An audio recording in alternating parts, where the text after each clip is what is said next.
दोस्तों, मेरा नाम है अखिल मित्तल। एसएससी सीजीएल 2022 में मैं डबल सेलेक्ट हुआ हूँ, रैंक 335।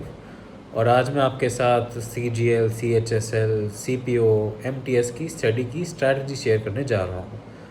ये वीडियो स्पेशली उन कैंडिडेट्स के लिए है या जिन्होंने या तो अभी तक कोई एग्ज़ाम नहीं दिया है या तो कोई एग्ज़ाम दिया है एसएससी का, तो एक दो बार दिया है और सीरियसली तैयारी नहीं करी है। आपको सबसे पहले क्या करना है, आपको एक प्रीवियस ईयर पेपर लेना है और उसे अटैम्प्ट करना है। ये अटैम्प्ट आप टेक्स्ट बुक पे कर सकते हो या किसी और वेबसाइट पे कर सकते हो। मैं टेक्स्ट बुक यूज़ करता हूँ तो मैं उसके लिए रिकमेंड करूँगा। उसके लिए मैंने आपको एक रेफरल कोड होता टेक्स्ट बुक का एक रेफरल कोड मैंने आपको डिस्क्रिप्शन में दे रखा है, आप उसे यूज़ कर सकते हैं। अगर आपके पास टेक्स्ट बुक की टेस्ट सीरीज़ नहीं है तो उससे आपको डिस्काउंट भी मिल जाएगा। प्रीवियस ईयर पेपर करने का मकसद क्या है? सबसे पहले तो आपको ये पता चल जाएगा कि आपकी परफॉर्मेंस क्या है, आपकी तैयारी। देखो, मैथ्स, इंग्लिश वगैरह 10th तक की सब पढ़ के आते हैं और इन एग्ज़ाम्स में ऐसे ही जनरल इंग्लिश, मैथ्स वगैरह, रीजनिंग आती है। तो इसमें आपको ये पता चल जाएगा कि अभी आपकी स्टैंडिंग कहाँ है। आपको ये पता चल जाएगा कि एक पेपर में आप तैयारी करना शुरू करें, उससे पहले आपको ये पता चल जाएगा कि इसमें क्वेश्चन कैसे आते हैं। तो आप उस तरीके से तैयारी कर सकते हैं और फालतू की चीज़ों को आप साइड रख सकते हैं। इससे आपको ये भी पता चल जाएगा कि आपकी जो है परफॉर्मेंस में कहाँ कहाँ आप लैग कर रहे हो और कहाँ कहाँ आपके स्ट्रॉन्ग हैं। तो आपको जो है हर चीज़ तैयार करने की ज़रूरत नहीं है। आप वो स्पेसिफिक चीज़ें जो है आप अपनी रेडी कर सकते हो। अब मैं आपको एक मेरे स्टूडेंट का एग्ज़ाम्पल दिखा देता हूँ कि उसका क्या स्कोर रहा एक प्रीवियस ईयर पेपर अटेम्प्ट करने के बाद। मैं ये कुछ फ़ोटो है मेरे पास, मैं आपको दिखा देता हूँ। आपको शायद इसमें उल्टा दिखेगा, आई थिंक। तो इसकी मैं फ़ोटो लगा दूँगा। इसको थोड़ा एनालाइज करते हैं। जैसा कि आप देख सकते हैं कि रीजनिंग में इनके 20 मार्क्स हैं, जीके में 5.5 आए हैं, मैथ्स में 13.5 आए हैं और इंग्लिश में 9.5 मार्क्स आए हैं। टोटल 48.5 बन रहा है। और जैसा कि आप देख सकते हैं, स्टूडेंट की परफॉर्मेंस काफ़ी कमज़ोर है अभी। तो अगर आपका स्कोर भी कुछ ऐसा ही आ रहा है, स्पेशली 100 के नीचे आ रहा है, तो ये वीडियो आपके लिए है। ठीक है, इस पे अभी हम आपके लिए फोकस करेंगे जिसका स्कोर 100 से ऊपर आ रहा है। इसके लिए वीडियो अभी ये वाली नहीं है। ये वीडियो आपको मेरे चैनल पे मिल जाएगी या फिर ऊपर कहीं यहाँ पे कहीं ना कहीं मिल जाएगी बटन पे। अब इस स्ट्रैटेजी के लिए आपको मेनली इंग्लिश, जीके और मैथ्स पे फोकस करना है, जिसकी तैयारी आप मेनली बुक से करेंगे, न्यूज़पेपर से करेंगे और पीडीएफ से करेंगे। जो करंट अफेयर्स की पीडीएफ वगैरह आती हैं उनसे करेंगे। ठीक है, इंग्लिश में आपको नीतू सिंह की बुक ले लेनी है, उससे आपका पूरा कोर्स हो जाएगा इंग्लिश का। वोकैबलरी के लिए आप ब्लैक बुक ले सकते हैं। वोकैबलरी ब्लैक बुक करके एक बुक आती है, उसमें आपका सिनोनिम, एंटोनिम, वोकैबलरी से रिलेटेड सारा ही कोर्स जो है वो तैयार हो जाएगा। इसके साथ ही आपको डेली हिंदू का न्यूज़पेपर पढ़ना है और उसके अंदर जो एडिटोरियल होता है स्पेशली वो पार्ट पढ़ना है। आपको 2 से 3 आर्टिकल डेली पढ़ने हैं और उसको पढ़ने का तरीका क्या है ये भी बता देता हूँ। उसमें आपको, जैसे आप पढ़ना शुरू करेंगे तो आप ये देखेंगे कि ये सेंटेंस मैंने पढ़ा, इसमें कोई वर्ड जो है मुझे उसका मतलब नहीं पता। तो उस वर्ड का मतलब जो है आपको तुरंत की तुरंत डिक्शनरी में खोल के देखना है। कई बार ऐसा होता है कि वर्ड के कई सारे मीनिंग है, तो आपको उसी से एक वर्ड का पूरा पर्चा चिट्ठा पता चल जाएगा। ऐसे करते रहेंगे तो आपकी वोकैबलरी भी इम्प्रूव होएगी और आपका कॉम्प्रिहेंशन भी इम्प्रूव होएगा काफ़ी ज़्यादा। जीके की बात कर लेते हैं। जीके में आपको ल्यूसेंट की बुक आती है जनरल नॉलेज की करके, उसमें आपका मोस्टली सारा कोर्स हो जाएगा स्टैटिक जीके का। करंट अफेयर्स के लिए आप टेलीग्राम पे जो है मंथली करंट अफेयर्स की पीडीएफ आती हैं, जैसे कि इंडोलोगस की जो है, हमारे इस बार 2022 के जो सीजीएल के टॉपर हैं उन्होंने रिकमेंड किया है। आप इंडोलोगस चैनल पे जाके उनकी मंथली करंट अफेयर्स की पीडीएफ आप वहाँ से उठा सकते हैं और उससे वहाँ से आप प्रिपेयर कर सकते हैं। 2 बुक्स आपको बताई है, उसके आपको डेली 10-10 पेज करने हैं शुरुआत के 1 महीने तक। जो भी मैं बुक्स बताऊँगा सभी के आपको एटलीस्ट 10 पेज डेली करने हैं 1 महीने तक। जब आपकी थोड़ी स्पीड आ जाएगी तो आप इसे बढ़ा के 15 और फिर 20 पेज तक भी लेके जा सकते हैं डेली के हर बुक के। लेकिन शुरुआत में आपको 10 पेज से स्टार्ट करना है। इसका रीज़न ये है कि अगर आप स्टार्टिंग में ही बहुत तेज़ स्पीड से प्रिपेयर करने लग जाएंगे तो आपको इतना कुछ समझ में नहीं आएगा और बहुत ही जल्दी आपका कॉन्फिडेंस डाउन हो जाएगा, क्योंकि आपको लगेगा कि आपकी कोई इम्प्रूवमेंट हो नहीं रही है, आपको टॉपिक समझ में आ नहीं रहे हैं, आप किसी चीज़ को ढंग से टाइम दे नहीं पा रहे हैं। तो शुरुआत में प्रिपरेशन जो है थोड़ी धीरे धीरे आप करेंगे और से धीरे धीरे धीरे धीरे हम आपकी प्रिपरेशन की स्पीड को बढ़ाएंगे। अगर आप एकदम से ही बहुत सारे पेज करने लग जाएंगे तो आपका दिमाग ओवरलोड कर देगा और आप तैयारी जो है छोड़ देंगे, सीरियसली नहीं करेंगे। मैथ्स पर आ जाते हैं। मैथ्स में ज़्यादातर कैंडिडेट्स क्या करते हैं कि वो ट्यूशन लेने की सोचते हैं या यूट्यूब से तैयारी करने की सोचते हैं। मैं आपको बोलूँगा कि आप खुद बुक को पढ़ के तैयारी करो। इसका रीज़न ये है कि आप जब किसी और के भरोसे बैठते हैं ना तैयारी के लिए, तो आप खुद का दिमाग यूज़ करना बंद कर देते हैं। आपको ये लगता है कि मुझे खुद हाथ पैर मारने की ज़रूरत नहीं है, जो ट्यूशन टीचर करा रहा है वो करा देगा, उसे पता है, वो ट्रिप्स एंड ट्रिक्स बता देगा और मेरा काम हो जाएगा। ऐसा नहीं होता। देखो भाई, सीधी सी बात बताता हूँ, 10th तक सब मैथ्स पढ़ के आए हैं, ठीक है, तुम भी पढ़ के आए हो, और सब स्कूल में टीचर से पढ़ के आए, तुम भी पढ़ के आए हो। लेकिन भाई मैं गारंटी लेके बोल सकता हूँ कि तुम्हें मैथ्स अभी भी समझ में नहीं आती, और तभी भी समझ में नहीं आती थी। उसका रीज़न ये है कि भाई जब हम दूसरे के भरोसे बैठते हैं ना, तो हम अपना खुद का दिमाग यूज़ करना बंद कर देते हैं, या फिर हमारा दिमाग जो है वो कहीं और होता है, हमारा टीचर जो बोल रहा होता है उस पर नहीं होता, हम उस पर ध्यान नहीं दे रहे होते। और देखो भाई, सच बात यह है कि तुम कितने भी अच्छे टीचर से पढ़ लो, ठीक है, कितने भी अच्छे से टीचर से पढ़ लो तुम, अगर खुद की अंडरस्टैंडिंग नहीं है ना तुम्हारी, तो कोई टीचर तुम्हारा कुछ नहीं कर सकता।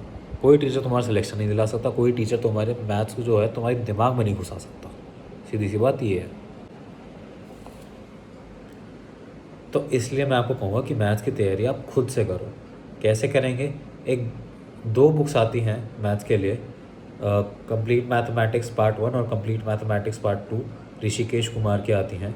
आप ये बुक कर लेंगे तो इससे आपका मैथ्स का पूरा सिलेबस हो जाएगा। आई थिंक इसमें 1-2 टॉपिक नहीं है स्टैटिस्टिक्स के, वो आप यूट्यूब से देख के कर लें, उसमें कोई दिक्कत नहीं है। बट मेनली तैयारी आपको जो है खुद से करनी है, बुक से करनी है, ठीक है। आपको किसी के भरोसे नहीं बैठना है इसमें कि भाई ये ट्यूशन टीचर है, ये करा देंगे, ये रोज़ वीडियो डालते हैं, ऐसे ऐसे नहीं करना है।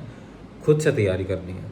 अब ये जो मैंने आपको मैथ्स की बुक बताई हैं, इसमें आई थिंक टोटल 34-35 चैप्टर जो हैं आपको करने हैं, और मैं कहूँगा कि रोज़ एक चैप्टर करोगे, जो कि हो सकता है, देखो हो सकता है आप इस बुक से करने बैठोगे ना, तो आप देखोगे कि एक चैप्टर जो है बहुत बड़ा नहीं होता, 30 से लेके 50 पेजेस तक के बीच में होता है, और उसमें बहुत सारे पेजेस जो हैं वो प्रैक्टिस क्वेश्चन और प्रैक्टिस आंसर के लिए होते हैं। तो उसमें पढ़ने का पार्ट आपका बहुत ही कम होता है, और उसमें मेनली फॉर्मूला जो है आप वैसे के वैसे रिवाइज़ कर सकते हैं, वो कोई दिक्कत नहीं होती।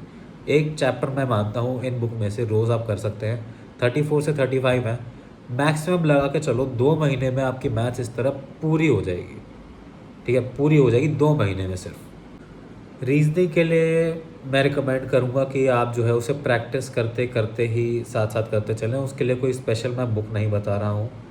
इसमें क्या रीज़न क्या है इसका कि रीजनिंग के कई टॉपिक होते हैं वो बहुत ज़्यादा ही इजी होते हैं, जैसे कि मिरर इमेज का टॉपिक हो गया, या फिर ऑपोजिट फेस का टॉपिक हो गया, डाइस में अपोजिट फेस का होता है, और ऐसी कुछ चीज़ें होती हैं तो बहुत इजी होती हैं। आप प्रैक्टिस करते चलेंगे खुद से तो आपको पता चल जाएगा कि इन्हें कैसे करना है। और अगर आपको किसी टॉपिक में दिक्कत आती है तो उसके लिए आप स्पेशली जो है वीडियोस देख सकते हैं, आपको उससे भी आइडिया हो जाएगा। मैं अपना एग्जांपल देता हूँ कि रीजनिंग में मुझे जो है कोडिंग डिकोडिंग के टॉपिक में काफ़ी दिक्कत आती थी, तो मैंने क्या करा, उसको यूट्यूब पे सर्च करा और एक 4 घंटे की वीडियो आ गई थी, आई थिंक इवन कोचिंग के नाम से, तो वहाँ पे मैंने देख लिया और मेरा उससे टॉपिक हो गया। अब मुझे उसमें दिक्कत नहीं आती है। तो आप टॉपिक वाइज रीजनिंग को ऐसे टारगेट कर सकते हैं प्रिपेयर करने के लिए। मेनली आपको पढ़ाई जो है 3 सब्जेक्ट की करनी है, इंग्लिश की, मैथ्स की और जीके की, जो कि आपकी डेली चलेगी, और रीजनिंग जो है आप प्रैक्टिस से आपका हो जाएगा प्रिपेयर। सब्जेक्ट कैसे प्रिपेयर करने हैं ये तो बात हो गई। अब बात करते हैं कि प्रैक्टिस कैसे करनी है, आपको पेपर कैसे कैसे देने हैं। मैं रिकमेंड करता हूँ कि पेपर आप हर 3 दिन में दो। कैसे 3 दिन में, मैं उसको पूरा एग्जांपल एक्सप्लेन करके बताऊँगा। जैसे मान लीजिए आज संडे है, तो आपने आज से शुरू करा, आज आपने एक पेपर दिया। अब आपको मंडे पेपर नहीं देना है, ट्यूसडे पेपर नहीं देना है, आप वेडनेसडे पेपर जो है दूसरा नेक्स्ट देंगे। संडे को दिया, फिर मंडे छोड़ के, ट्यूसडे छोड़ के वेडनेसडे को दिया। अब आप थर्सडे और फ्राइडे छोड़कर सैटरडे को पेपर देंगे। ऐसे ही अगला पेपर उसके बाद संडे को छोड़ के, मंडे को छोड़ के ट्यूसडे को देंगे। तो हर 3 दिन में आपको एक पेपर अटैम्प्ट करना है। इससे क्या है, आपकी प्रैक्टिस की हैबिट बनी रहेगी। और देखिए, इस चीज़ से मत घबराइएगा कि मेरा कोर्स कंप्लीट नहीं हुआ है तो भी क्या मैं पेपर लगाऊं। बिल्कुल लगाओ। उससे क्या होता है, आपको पता चलता रहता है कि आपने जो पढ़ाई कर रहे हो भाई उसका फ़ायदा हो रहा है, नहीं हो रहा है, आपको इम्प्रूवमेंट कोई दिख रहा है या नहीं दिख रहा है। उससे आपको पेपर जो है वो अटैम्प्ट करने का थोड़ा आइडिया भी पता चलता रहता है कि भाई मेरे को पेपर कैसे अटैम्प्ट करना है। इसके अलावा जो आप डेली टॉपिक करते हैं उसी में बुक्स में जो मैंने आपको बताई है उसमें आपको प्रैक्टिस एक्सरसाइजेस भी मिलेंगी, तो वो आपको साथ ही साथ करती जानी है।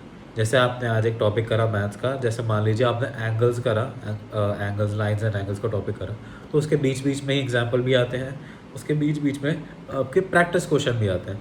तो आपको तुरंत कर लेना है, उसके लिए आपको वेट नहीं करना कि मैं चलो इसे बाद में करूँगा, जब मैंने क्वेश्चन करने बैठूंगा अपने, या फिर मैं अपना टेस्ट देने बैठूंगा तब करूँगा। नहीं, ये आपको साथ ही साथ टॉपिक के साथ ही ख़त्म करने हैं। रिवीजन के लिए आप एक दिन रिज़र्व कर सकते हैं। मैं फॉर एग्जांपल बताता हूँ, जैसे आपने पेपर अटेम्प्ट करे, आपने सारे पूरा हफ्ता आपने पढ़ाई करी और प्रैक्टिस क्वेश्चन करे, अब आप एक दिन रिज़र्व कर लीजिए, जैसे आप संडे रिज़र्व कर लीजिए। उसमें आप सारे जितने भी आपने पिछले हफ्ते जो टॉपिक पढ़े हैं, इस हफ्ते मतलब, उसको आप सबको फटाफट रिवाइज कर लीजिए कि तुरंत मेरा सारा रिवीजन हो गया। और जो आपने क्वेश्चन में जो आपने पेपर करें, प्रीवियस ईयर पेपर, उसमें जो क्वेश्चन आपसे नहीं हुए, जो क्वेश्चन आपके गलत हो, जो आपने छोड़ दिए, वो क्वेश्चन जो है आप उनको भी रिवाइज़ कर लें। तो ऐसे आपकी रिवीजन जो है वीकली होती रहेगी। वीडियो एंड करने से पहले एक मैं आपको पेपर अटैम्प्ट करने की भी स्ट्रैटेजी जो है शेयर कर देता हूँ। पेपर अटैम्प्ट करते हुए आपको हमेशा सबसे पहले वो सेक्शन अटैम्प्ट करना है जिसमें आपको सबसे कम टाइम लगता है। उसके बाद वो सेक्शन अटैम्प्ट करना है जिसमें उससे थोड़ा ज़्यादा टाइम लगता है, फिर उससे थोड़ा ज़्यादा, और फिर सबसे ज़्यादा टाइम लेने वाला सेक्शन अटैम्प्ट करना है। एग्जाम्पल के तौर पर बताता हूँ, सब यूजुअली लोगों को जीके में जो है, जीके का सेक्शन है, उसमें सबसे कम टाइम लगता है, 2 से 3 मिनट में वो पूरा सेक्शन हो जाता है आपका। तो सबसे पहले हमेशा वो वाला सेक्शन अटैम्प्ट करो, जीके का सेक्शन अटैम्प्ट करो। अब उसके बाद यूजुअली लोगों को जो है इंग्लिश के सेक्शन में उसे थोड़ा ज़्यादा टाइम लगता है, तो आप इंग्लिश का सेक्शन अटैम्प्ट कर सकते हो।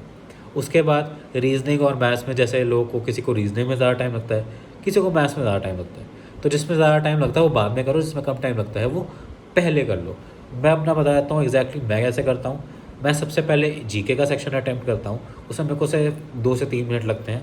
फिर मैं चलता हूँ इंग्लिश के सेक्शन पे, मैं इंग्लिश का सेक्शन अटैम्प्ट करता हूँ, उसमें मेरे को लग जाते हैं 4 से 6 मिनट के बीच में, कुछ भी लग जाता है। इंग्लिश का सेक्शन अटैम्प्ट करने के बाद मैं यूजुअली रीजनिंग के सेक्शन पे जाता हूँ, क्योंकि रीजनिंग में मुझे 20 कुछ मिनट लगते हैं, 20 मिनट के आसपास, 18 से 22 मिनट के बीच में। और लास्ट मैं मैथ्स का सेक्शन अटैम्प्ट करता हूँ, क्योंकि मैथ्स के सेक्शन में मुझे 25 मिनट के आसपास तो लग ही जाते हैं बड़ी आराम से। तो ये मेरा अटैम्प्ट करने का स्टाइल है। आप जैसे जैसे पेपर प्रैक्टिस करेंगे आपको भी पता चलेगा कि आप कौन से सेक्शन में कम टाइम ले रहे हैं और कौन से सेक्शन में ज़्यादा टाइम ले रहे हैं। तो आप उस हिसाब से अपनी स्ट्रैटेजी को एडजस्ट कर सकते हैं। लेकिन ये स्ट्रैटेजी जो है सिर्फ टियर 1 के पेपर के लिए काम करती है। टियर 2 के पेपर आजकल जैसे CGL का आप देखेंगे तो उसमें जो है हर सेक्शन का अलग अलग टाइम है। जैसे ही आप सेक्शन, वो उसमें आपको फिक्स टाइम मिलेगा, उसमें आप सेक्शन चेंज नहीं कर सकते बीच में। तो आपने एक सेक्शन अटैम्प्ट करा, फिर उसके बाद अपने आप दूसरा सेक्शन खुल जाता है, पुराना सेक्शन नहीं आएगा, उसका अगला सेक्शन नहीं आएगा, जो सेक्शन आपके पास खुला हुआ है सब वही कर सकता है। तो ये इस चीज़ का आपको ध्यान रखना है। आपको कोशिश करनी है कि हर क्वेश्चन आपको ऑन एन एवरेज पेपर में 1 मिनट से कम में अटैम्प्ट हो जाए, तो वो आपका सेफ़ रहेगा। और बाकी आप जो है ये स्ट्रैटेजी भी यूज़ कर सकते हैं कि सबसे कम टाइम वाला सेक्शन मैंने पहले करा, फिर उससे ज़्यादा, फिर उससे ज़्यादा, फिर उससे ज़्यादा, ऐसे ऐसे। ये भी आपको टियर 1 में तो काफ़ी हेल्प करेगा। अगर आप ये प्लान फॉलो करते हैं टियर 1 के लिए तो स्पेशली, तो इसका फ़ायदा ये है कि आपका कोई भी एक ईजी क्वेश्चन होता है ना, वो नहीं छूटेगा। हम यूजुअली क्या करते हैं, एक क्वेश्चन थोड़ा हार्ड आया, हम उसमें फंसे रह जाते हैं, उसमें हमें पता नहीं चलता, 3-4-5 मिनट निकल जाते हैं, और उसके चक्कर में आगे आने वाला कोई ईजी क्वेश्चन था वो हम देख भी नहीं पाते हैं, वो हमारा ऐसा का ऐसा निकल जाता है। अगर आप ऐसे पेपर अटैम्प्ट करेंगे ना कि सबसे कम टाइम वाला, फिर उससे ज़्यादा, फिर उससे ज़्यादा, फिर उससे ज़्यादा, उससे आपका फ़ायदा ये होगा कि आपको कोई क्वेश्चन नहीं छूटेगा पेपर में। आप सारे क्वेश्चन एटलीस्ट एक बार देख लोगे और इसमें आप फिगर कर पाओगे कौन सा क्वेश्चन ईजी है, तो उतने मार्क्स तो आपके हो ही जाएंगे आराम से। इसका ये बहुत बड़ा फ़ायदा है। अब अगर आप ये स्ट्रैटेजी फॉलो करते हैं जो मैंने दी है, तो आपका सिलेक्शन जो है बिल्कुल होगा, 100% होगा। मैंने खुद ये स्ट्रैटेजी फॉलो करी है और मेरा खुद का सिलेक्शन हुआ है। AAO में सिलेक्टेड हूँ, रैंक 335 आप खुद चेक कर सकते हैं CGL 2022 की लिस्ट में। और कोई भी अगर आपको क्वेश्चन हो तो आप मेरा टेलीग्राम ग्रुप ज्वाइन कर सकते हैं, लिंक मैंने आपको नीचे डिस्क्रिप्शन में दिया है, आप वहाँ पे जाके देख सकते हैं। और वहाँ से आप मुझे पर्सनली भी मैसेज कर सकते हैं, ग्रुप पे डिस्कस करना है ग्रुप पे भी कर सकते हैं। आपको कोई डाउट है या आपको कोई पर्सनल बात भी करनी है तो उसके लिए भी मैं अवेलेबल हूँ, बिल्कुल आपसे बात करने के लिए तैयार बैठा हूँ। और बाकी वीडियो देखने के लिए शुक्रिया। और वीडियोज़ के लिए अगर आपको कोई रिक्वेस्ट है तो आप कमेंट सेक्शन में मुझे बता सकते हैं, और मैं आपको मिलूँगा नेक्स्ट वीडियो में। Thank you.